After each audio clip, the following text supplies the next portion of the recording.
So good afternoon, Your Excellency, Honorable Speaker, national and international guests, ladies and gentlemen. So my name is Sophie, one of the moderator in this session.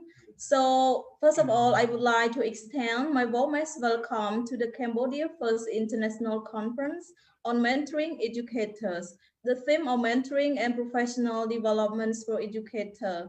And our conference is held for 3 days from 24th to 23rd December 2020. And today is the second day of our conference.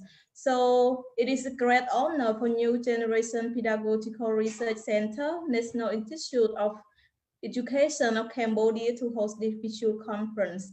And your presence is the most important to the success of the special occasion, which involves many guest speakers from Cambodia and also from many countries. So before I invite our presenter, I would like to inform some information to all the participants that the microphone is muted by default, and please consider your appropriate manner when you turn on your video. You also can drop the question if you have in the chat box, and you also click on the link that I have dropped in the Zoom chat box for registration. So now I would like to invite our guest speaker, Professor Cindy Guerrero, Center for Research and Development in Dual Language and Literacy Acquisition, Texas A&M University of the United States. So please welcome our presenter. Thank you.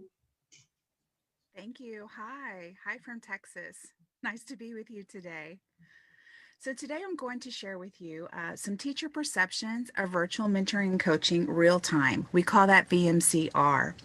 And this study was conducted within a larger study, Longitudinal Literacy Infused Science Intervention. My name is Dr. Cindy Guerrero, and I'm also presenting on behalf of my colleagues, Dr. Fu Wei Tong, Texas A&M University here in College Station, Texas. So this is based with related research. You'll see our team here, Dr. Lara, Dr. Irby, Dr. Tong, and myself. We've had a series of 4 studies funded by the United States Department of Education to investigate and support teacher capacity, teacher instructional capacity. So we've had over 7 years of working with teachers to conduct virtual observations and virtual or remote coaching. So we've been able to do this with over 1,000 teachers and have over 363 hours of this virtual mentoring and coaching real time. So again, we are here with the Centers of Leadership and Education and Credella, the Center for Research and Development in Dual Language and Literacy Acquisition at Texas A&M. We're happy to be with you. So we're going to start by quickly just thinking about the similarities and differences between coaching and mentoring. So we know that coaching tends to be more focused on specific tasks or instructional behaviors, often performance driven. The coachee, the one receiving the support, usually has specific instructional goals that are the focus of the coaching sessions. And the coach who's providing the support is often assigned or provided by maybe administration in the school. Whereas we think about mentoring, it's more of a relationship of over time, and the mentor provides support beyond one specific task. It's usually development driven, more comprehensive.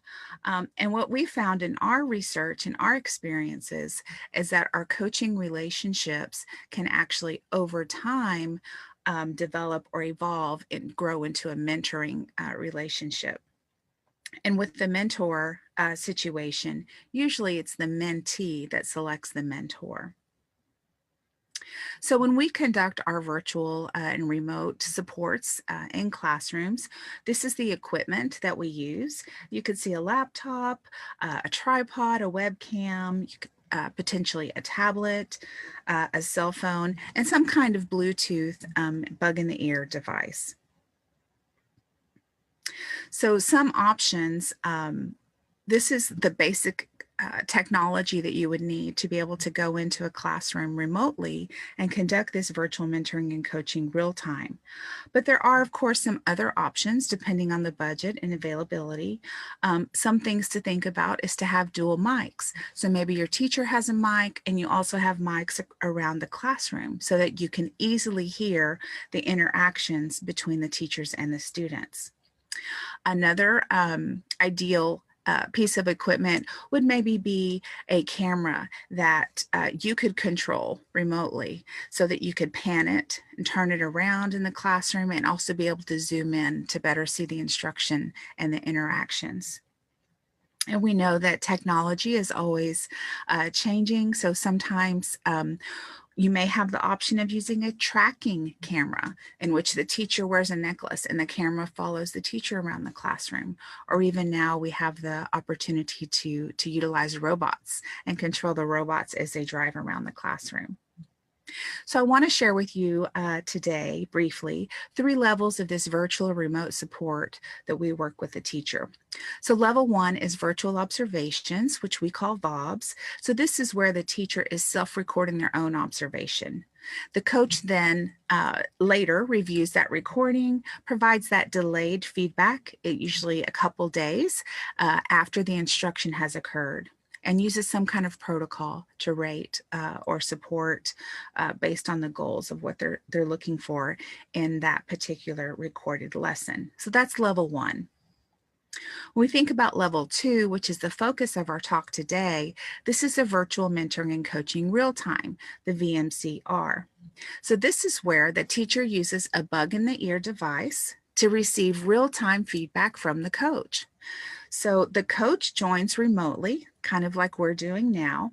The coach would observe the classroom, provide real-time immediate feedback while the teacher is providing instruction to the students. And the goals of this VMCR certainly are for the coach to support the teachers, provide encouragement, help notice instructional opportunities, and to support teacher content knowledge. Maybe help them out to find the words to best describe a concept to a student or to the students. And in our case, in research, we're wanting to also increase the fidelity of implementation, that the teachers are implementing the lessons that we provide in the way that related to their training, in the way that they're intended to be implemented. So this is level 2, the VMCR. And you can see here we have just an example of a classroom, our equipment, and then the coach who is watching remotely in the classroom in real time. So we're going to talk just very briefly about some logistics on how we conduct these remote sessions. So certainly some lessons we've learned over our experience in working with teachers across the state of Texas is to first schedule and host a practice session. So certainly you want to work on any technology kinds of glitches ahead of time, certainly when the students are not in the classroom. So we always recommend to practice that, schedule that practice session where we test the observation equipment, we test the connections, we test the placement of the webcam. We want to make sure that that is in a place where you can clearly see instruction across the classroom, and certainly test the audio and the Bluetooth device. So here's an example of a teacher that may have that Bluetooth device in her ear, and she's either communicating through her cell phone to the coach or also could be Bluetooth through the computer. So the idea is that the coach is viewing into the classroom with the webcam, but it's only the teacher who hears the feedback through the Bluetooth device, so that the students are not hearing what the coach is saying to the teacher. So step 2, before your VMCR session occurs, then is of course to schedule the actual session. We want to confirm the date and time and start 5 to 10 minutes early, just in case there's any kind of glitches. We've also found it important to send a reminder the day before. Everybody gets busy. We want to make sure that both the coach and the coachee start the session at the appropriate time. Then once the teacher and the coach log into the platform, again, you want to quickly check the webcam placement, the audio and the video, and to check that Bluetooth piece. Then, of course, you're into your coaching session. So this is where the coach is observing the classroom as the teacher is providing instruction. The coach can reference any lesson plans or goals or any protocols in which they're reviewing as a focus of that session. That way they can provide the real-time immediate feedback as the teacher is teaching. So here's a picture. This is a picture of my screens as I was conducting a VMCR session. So you can see here, I'm able to see into the classroom. I have the dual screens. I'm able to see into the classroom and the teacher interacting with the students. This is a 5th grade teacher implementing science. And then on my other screen, I had the lesson plan because her particular goals, we were trying to focus and support science academic vocabulary. So I was looking at the lesson, was she using the vocabulary accurately? How could I help support her to help the students in their science learning? So during the actual session, we want to think about, as the coach, it's really important, when and how do we give feedback, right? Because the teacher is teaching. So we want to think about providing feedback at a natural pause, or maybe even establishing some cue words so that if the coach, we don't want to interrupt instruction, right? So that if a coach has feedback to provide, maybe ahead of time, the coach and the teacher have settled on kind of a signal word. That way, for example, I could say pause. The teacher hears pause in their ear. The teacher steers the lesson to a quiet moment, and then the coach can quickly provide the feedback to the teacher. So we also want to make sure that as we're providing feedback during this VMCR, that it's very clear and concise. This is not the time, of course, to go into a story about when I was in the classroom, I used to do this, and let's consider this theory and why we should do this. In the moment when the teacher is providing instruction, we want to have very clear and concise feedback. So here's a few examples.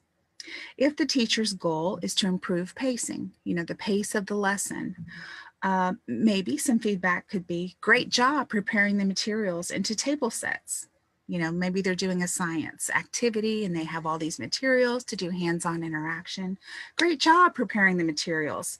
Having the students pass out the materials really shortened your transition time. So that was like maybe 10 seconds of feedback, but it's positive and it's affirmative. You're noticing the steps that the teacher is making towards their goal. Or maybe we see some behaviors that need some feedback. So maybe the teacher is taking 5 minutes and they're counting and passing out materials at each table. You start to see students not behave. The flow of the lesson is kind of getting slow. So really clear and concise feedback. Are there some students who could help you pass out these materials? So you're being constructive, you're addressing effective and efficient materials prep. Let's say that the goal of the teacher is to increase student engagement. We always want our students very motivated and attentive and engaged in the lesson. So maybe we see the teacher doing some pieces right, but still need a little bit of support and other strategies. So one example of clear and concise feedback. Nice job providing wait time. Let's try using your random sticks to call on at least 3 students to respond, right? So maybe that teacher kept on calling on the same student. So good job doing this, but now let's try this strategy. Or maybe you notice a student who is not engaged and has her head on the desk. The teacher's, busy teaching and doesn't notice that student. So you could say the student in the red jacket has her head on the desk. Let's walk over and monitor. Let's see what she's doing. So you're calling to attention. You're another set of eyes in the classroom to try to find out what's going on with that student and why the student may not be engaged. So here are just a few of the tools that we use in coaching. We want to make sure this is a coaching resource. We want to make sure that coaches give that positive, identify the strengths and give that positive feedback, and really focus on how the behavior of the teacher or the implementation of strategies impacts the learning of the students. And we've also found that sometimes our teachers struggle in reflection in their own instruction. So we also provide sentence stems to kind of help them think about what went well, what didn't go so well, what are some next steps that I'm going to take as a teacher to reach my goal. And then the third role is for us to have a reflective coaching session. This is where the coach and the teacher go back and watch the recording and specific timestamps and really look at this wonderful opportunity for the teacher to see themselves instructing and again, reflect and discuss strengths and areas of need. So let's talk about the teacher perceptions. In this particular study, we had 47 fifth grade science teachers. They participated in a literacy-infused science intervention that had many different components. We provided ongoing virtual professional development, we provided lessons, and we provided this VMCR, this real-time virtual mentoring and coaching. So the teachers participated in 4 sessions over the year. Our teachers were classified into 3 groups based on their teaching experience: novice teachers, mid-career, and veteran teachers.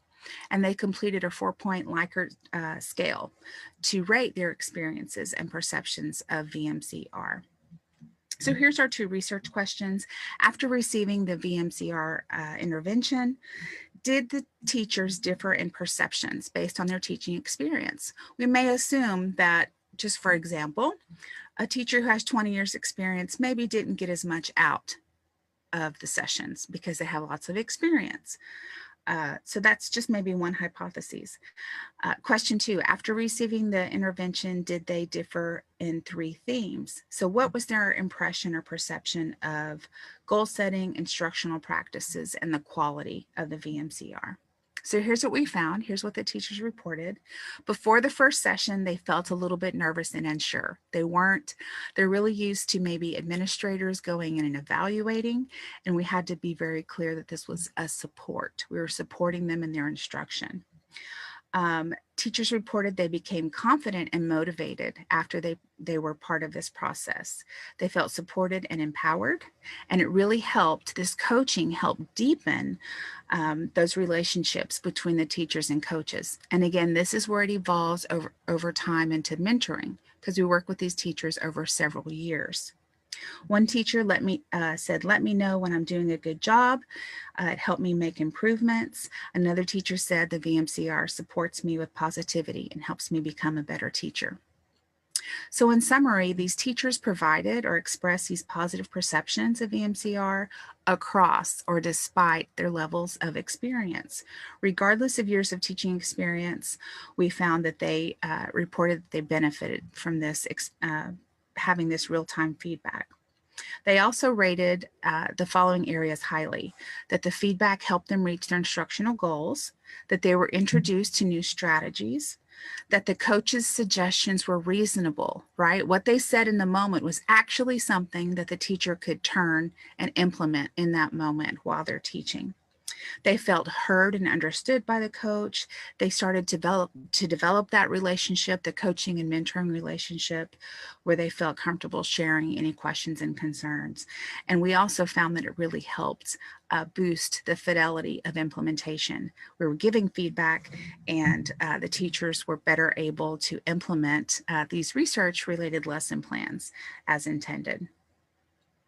So I have 10 tips here on what we learned, the best way to implement VMCR if you were wanting to do this in your context. So again, the purpose is another set of eyes in the classroom to help notice learning opportunities. It's not an evaluation. It's important to help clarify the goals of the coaching session so we know specifically what we're looking for and providing feedback on. Again, to have that test session for the coach to be familiar where the lesson or the activity is headed. Consider any signal words so that you're not interrupting their instruction and they can come to a place to receive that feedback. For the coach to provide focused and concise feedback, that we provide feedback with the strengths and the areas that they need support in. and to think about what needs to be addressed in the moment and what could actually happen later in a follow-up session to really dig deeper into strategies on how to address an area of need. Follow up that feedback session, and most importantly, to be positive and supporting. So I know that was really quick, and we have a few minutes for any questions and answers. Thank you. Yes, thank you very much, Professor Cindy. So thank you for your meaningful presentation. So far we have got one question from our participants that written that thank you so much for your great presentation. I have a question. Are there any disadvantages of visual mentoring? If so, what are they and what are your recommendations? Thank you.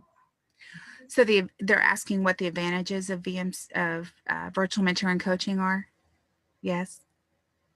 I think one of the advantages that we really see in the teacher's report have to be with, we don't have that delayed feedback, right? It's that instant opportunity. If we see something in a classroom that needs to be addressed, the coach is there to support the teacher, and that shift or that change can happen in the moment. So the teaching just doesn't go on. You know, if there's an area that needs to be improved, the coach is there to support the teacher. They can make that change and actually clarify any misconceptions, for example, or help curb any behaviors, or the coach can help the teacher further clarify a concept that helps the student learning. So there are lots of advantages to that real-time feedback. It's kind of similar to co-teaching, except you're not in the room. So there's not that distraction, right? It's just a conversation that the coach is having with the teacher in their ear to provide them another set of eyes in the classroom. Okay, thank you for your answer. And then we have the other question from our participants. So the question is from Sepet Lee from Cambodia. And the question is written that some teachers are not comfortable with visual mentoring.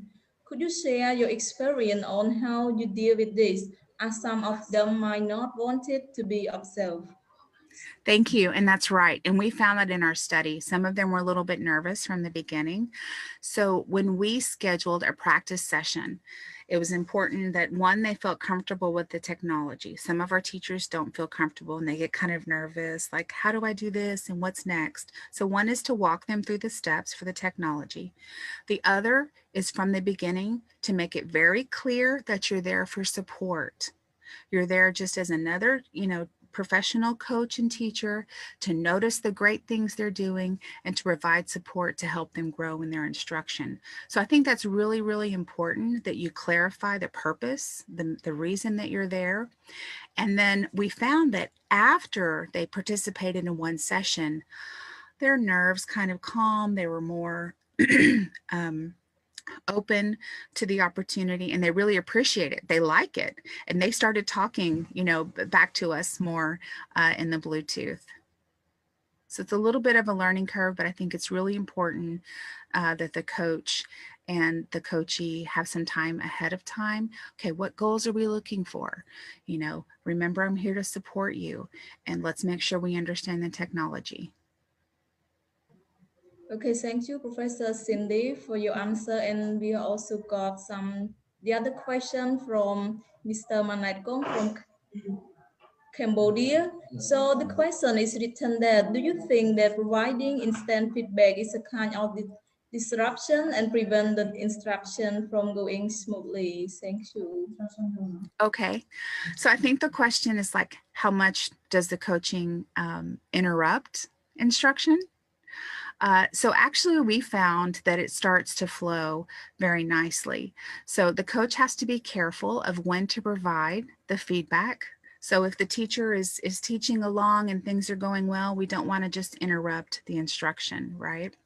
But again, it has to do with the communication between the teacher and the coach. Maybe there's a natural pause. The students are working in their science notebook, the teacher is circulating. That may be a good time for the coach to provide feedback. Or if there's something the coach notices in the moment that needs to be addressed, they could have that clue word like pause, or one of my teachers, their clue word was Abraham Lincoln. I don't know why, but she chose it. So I would say Abraham Lincoln, and she knew that was a time for her to get to the part of the lesson where I could provide the feedback. Yeah, we do want to be careful not to interrupt the flow of the lesson.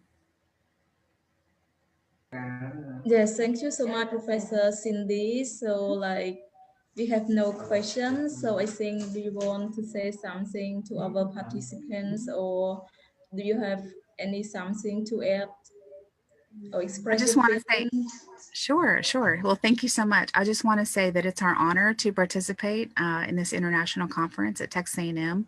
We have a series of colleagues that are presenting throughout the conference. So it's our pleasure. And if you have any questions related to this, or you'd like some more information on what we're finding, I'm trying to go back to my first slide. You can contact us again here at Texas A&M, and here are our names. So we'd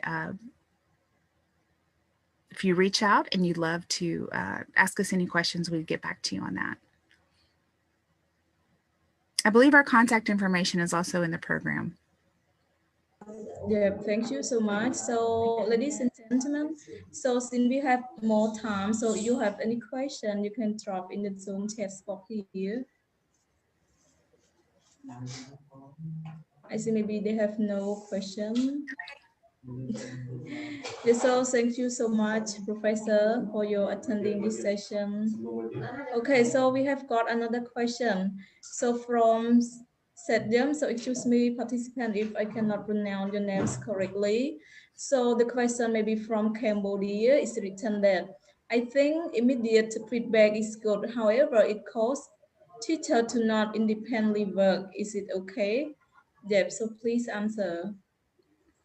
Right. So certainly we have determined before the coaching that there are specific goals that the teacher wants to improve.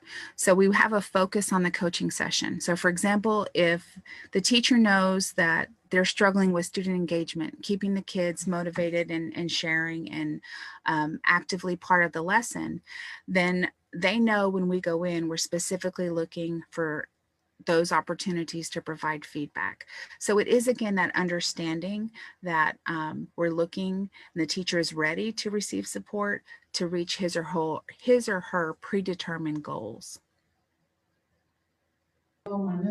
Yes, so thank you so much, Professor Cindy, for your answer.